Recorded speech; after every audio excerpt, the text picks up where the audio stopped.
ನನ್ನ ಹೆಸರು ಚಿದಂಬರ ಅಂತೇಳಿ. ನಾನು ಇವತ್ತು ಆಗುಂಬೆ ಒಂದು ಸಣ್ಣ ಕಾಡಿಗೆ ಬಂದಿದ್ದೀನಿ. ಇಲ್ಲಿ ಅರ್ಮರ್ಲೆಕಾಯಿ ಅಂತೇಳಿ ಜಾಸ್ತಿ ಇದೆ. ಅರ್ಮರ್ಲೆಕಾಯಿ ಅಂತ ಗೊತ್ತಿರ್ಬೋದು ನಿಮಗೆ. ಕೃಷ್ಣಾಷ್ಟಮಿ ದಿವಸ ಇದು ಮಕ್ಕಳಿಗೆ ಬೇಕೇ ಬೇಕು. ಪೆಟ್ಲೆ ಹೊಡಿತಾರಲ್ಲ, ಪೆಟ್ಲೆ ವಾಟೆಯಲ್ಲಿ ಬಿದ್ರಳೆಲ್ಲ ಪೆಟ್ಲೆ ಮಾಡಿ ಮಕ್ಕಳಿಗೆ ಹೊಡಿತಾರೆ. ಇದೇ ಕಾಯಿ ಜಾಸ್ತಿ ಉಪಯೋಗ ಮಾಡೋದು.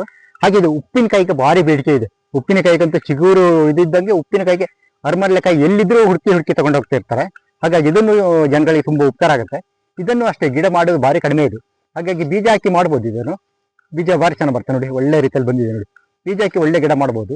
ಇದು ಹಾಗೆ ಏನು ಇದಕ್ಕಾಗಿ ಒಂದು ಜಾಗ ಬಿಟ್ಟು ಮಾಡ್ಬೇಕಂತ ಏನಿಲ್ಲ. ರೈತರು ಎಲ್ಲಾದ್ರೆ ಬೇಲಿ ಸೈಡ್ ಸ್ವಲ್ಪ ಜಾಗ ಯಾವ್ದು ಎಷ್ಟ ಇದ್ರೆ ಇದನ್ನು ನಡ್ಕೊಂಡ್ರೆ ಉಪ್ಪಿನಕಾಯಿಗೂ ಬರುತ್ತೆ. ಉಪ್ಪಿನಕಾಯಿಗೆ ಈಗ ಅಪ್ಪೆ ಭಾರಿ ಇದು ಬರ್ತಾರೆ. ಇದು ಲಿಂಬು ಇದು ಮತ್ತೆ ಈ ಅರ್ಮರ್ಲೆಕಾಯಿ ಇವೆಲ್ಲ ಹಾಕಿ ಉಪ್ಪಿನಕಾಯಿ ಮಾಡ್ಲಿಕ್ಕೆ ತುಂಬಾ ಒಳ್ಳೇದಾಗುತ್ತೆ. ಹಾಗಾಗಿ ಇದನ್ನು ಸ್ವಲ್ಪ ಬೆಳೆಸಿ ಆದಷ್ಟು ಅಂತೇಳಿ ನಾನೊಂದು ಸಣ್ಣ ಒಂದು ವಿಡಿಯೋ ಮಾಡ್ತಾ ಇದ್ದೀನಿ. ಓಕೆ ಸರ್, ತುಂಬಾ ಥ್ಯಾಂಕ್ ಯು.